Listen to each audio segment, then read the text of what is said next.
Oh boy, my friends, I'm rubbing my hands together at the thought of magic drama, what could be the biggest magic drama of 2023. You thought that the life of a magician was drama enough. No girlfriends, no significant others. Their parents usually leave them at an early age because they realize that there's no hope, remedy, or salvation for their poor souls. Oh, but it gets good when there's drama from one magician against another magician, or in this case, one magician versus two. He's in a handicap, and guess what? Spoiler alert, he still wins. I cut myself, so I hope that bit was worth it for you guys. Today we're going to be talking about Craig Petty versus Michael Weber and Tim Trono.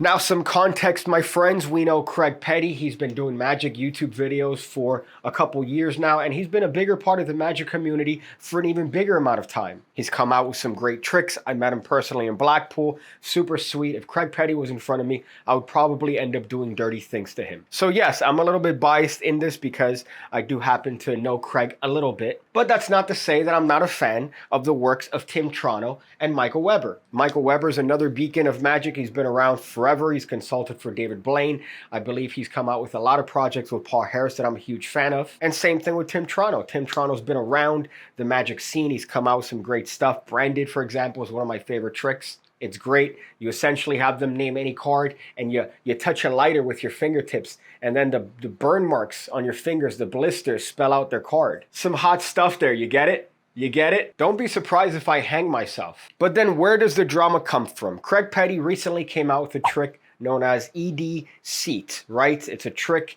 involving a receipt that you take out from your wallet. It's had some rave reviews and some great contributions from people that I know dear and near to my heart. People like Peter Turner. Oh yes, I remember that villa that Peter Turner took me on in Italy. We drank Italian wine and we made sweet love to the sunset. I was actually top, believe it or not. That's a joke. Peter Turner can't handle this. Either way, Craig Petty came out with this, and it recently got a little bit of attention on the Magic Cafe. Of course, we know the Magic Cafe as a long-standing magic forum where people come in and they leave reviews, they leave opinions. Usually, the opinions are retarded because it's a bunch of magicians. What do you expect? You think you're going to get any good information? You're going to have to sift through the archives to find good information on the Magic Cafe. Usually it's a lot of, I'm better than you at this. Hey, but I've been around longer. It's essentially a dick measuring contest with magicians with micro penises. However, a thread came up on this particular trick where an individual had a little bit of an issue with Craig Petty posting this trick. An individual by the name of New Guy. You could see that New Guy makes some direct accusations at Craig Petty saying, you stole this trick. Specifically, you stole this trick from Michael Weber. And New Guy comes out strong. He comes out shooting. Of course, Craig Petty responds and says, wait a minute, what are you talking about? And also, why do you have a suspicious post history? Why is it that you only post to defend Michael Weber? Of course, New Guy on the Magic Cafe responds and says, ha ha ha ha, yo, no man, I'm not Michael Weber. I'm a huge fan of Michael Weber though. I love Michael Weber. But he says, JK, I'm a huge fan of Michael Weber.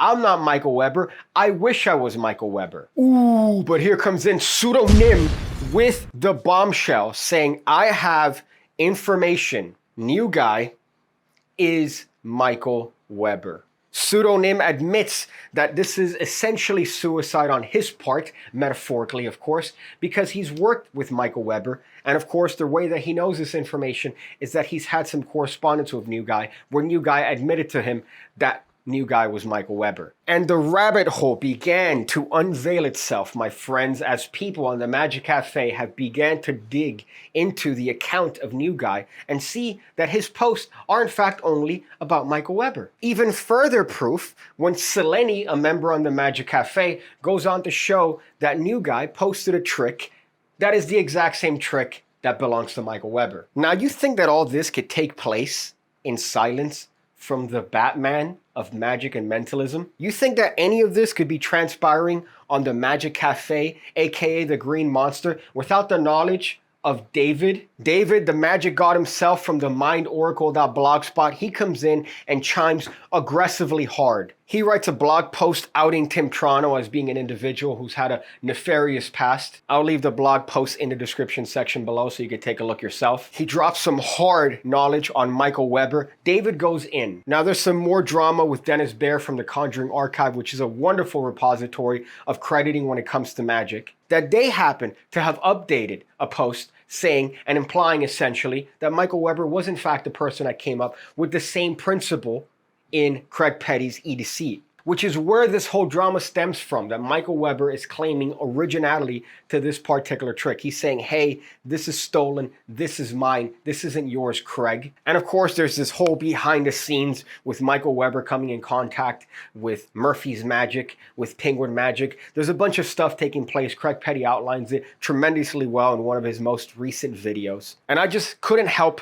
but put together all this in one package and send it to you guys so you guys understand what's taking place here. And on top of all that, on top of all this, new guy finally responds back on the Magic Cafe. He drops a hot banger where he says, Craig Petty, you win. Actually, he said, dear Mr. Petty, you win. Best of luck. But it's the same shit. Which, my friends, leads to the major issue at hand. The reason why I'm posting this video. Magic virginity. Magic virginity is strong. It's as strong as it's ever been. A lot of people ask me, PigCake, what is magic virginity? I've gotten laid. I'm definitely not a virgin. You saying that is probably the most virgin-y thing you could ever say in your life. This is a prime example of magic virginity. Why? Why do we have to go through all this? Crediting is very important in the world of magic. Of course, I'm always saying we're standing on the shoulders of giants. Me personally, I wish I was always standing on the shoulders of giants because it would make me a normal height. However, here we have to acknowledge the fact that people before us have come up with the ideas that we develop and grow and then eventually sell. Now, obviously, you never want to sell an idea that somebody has already previously sold without their discretion. But when there's this whole behind the scenes rigmarole for something that hasn't been talked about for 20 years, as is the case with this particular trick, there's a lot of virginity. And magicians come in and they go, hey, that's my idea. That's not yours. Oh, wait a second. I published that in a magazine in 1994 that you had to send a letter to. And then an owl's going to come in and drop some correspondence to you and give you the rest of the information for that particular trick. I published that. You can't publish that. That's mine. And the whole idea of independent thought and creation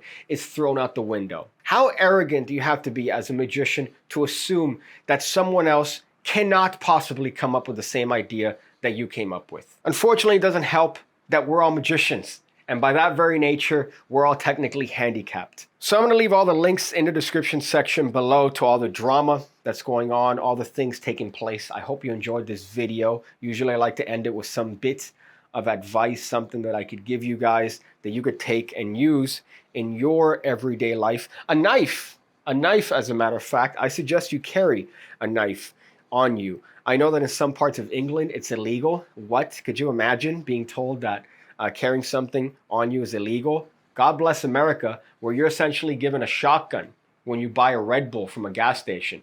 But a knife is very useful. You cut things, you need to strap things together and then cut it. You have a knife on you. You don't want to have to be looking and ghetto rigging stuff. So it's a very important EDC tool to have on you at all times. Now, something like this is a little bit overkill, right? It's a switchblade that I promised to send someone that I'm not going to mention because, again, it's illegal. But I didn't send it to them. I kept it. I kept it because I'm a bad person. But it's a good thing to carry. So that's my advice. I see you again. When I see you again. When I see you again. When I see you again. When I see you again. When I see you again. When I see you again.